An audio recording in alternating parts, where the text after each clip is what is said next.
Alors cette capsule numéro 3, j'ai choisi le libellé et le titre « Et si on était un ?» Depuis que je suis rentrée en France, je suis assez étonnée et surprise par ce manque de connexion qu'il y a entre les gens.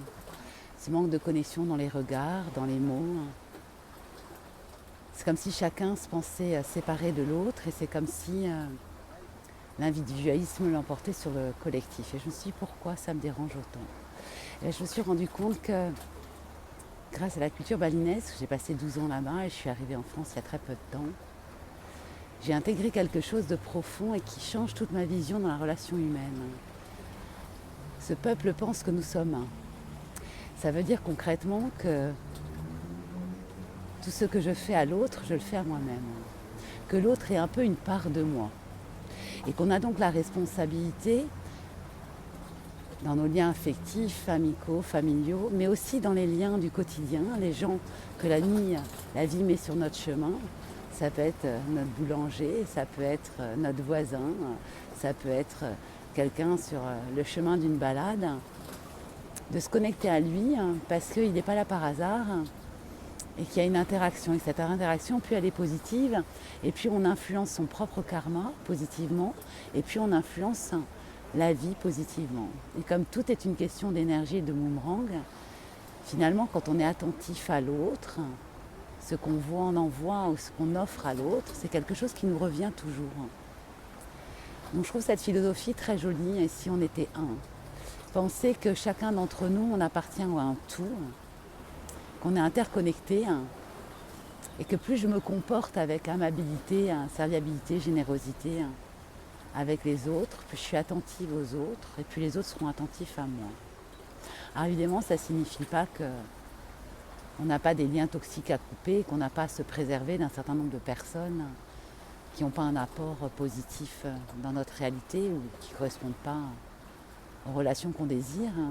Mais par contre, ça donne une éthique que je trouve très jolie,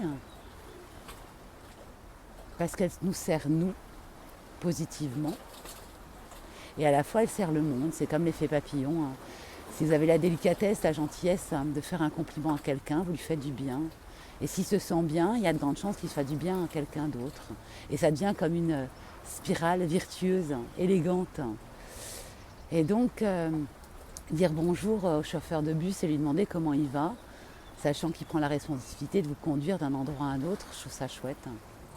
La physique quantique, elle nous dit qu'on n'est pas séparés les uns des autres, puisqu'on est tous des atomes infiniment petits, et quand on va au plus petit du plus petit, ces cellules sont reliées par un espace, et cet espace n'est pas silencieux. Donc ce que je pense, ce que je dis, ce que je ressens, interagir avec mon environnement. Donc si je prends la responsabilité de mes émotions, de mes mots, de mes pensées, alors je contribue à une réalité collective. Et si chacun est attentif à ça, alors notre quotidien peut se transformer de façon massive et exponentielle. Et que finalement le pouvoir de notre bonheur, il réside dans nos attitudes au quotidien, dans notre mode de fonctionnement au quotidien. Donc je trouve que s'approprier les belles visions de cultures différentes pour créer plus de bonheur dans sa vie et pour contribuer à un monde plus heureux, plus authentique et plus généreux, c'est pas quelque chose de compliqué. Et que finalement, on est là toujours à chercher des réponses extérieures à travers la politique, les entreprises, les associations, une transformation de la société, mais qu'on est tous acteurs de cette transformation de la société.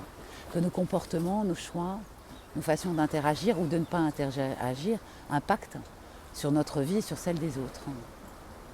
Donc voilà, et si on était un, c'est mon héritage très généreux de cette vie en Indonésie que j'avais envie de vous livrer et qui, moi, au quotidien, me permet d'avoir des interactions extrêmement joyeuses parce que l'autre ne me fait pas peur.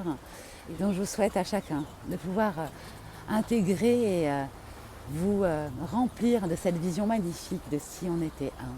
Je vous dis à bientôt pour une autre capsule. Ciao.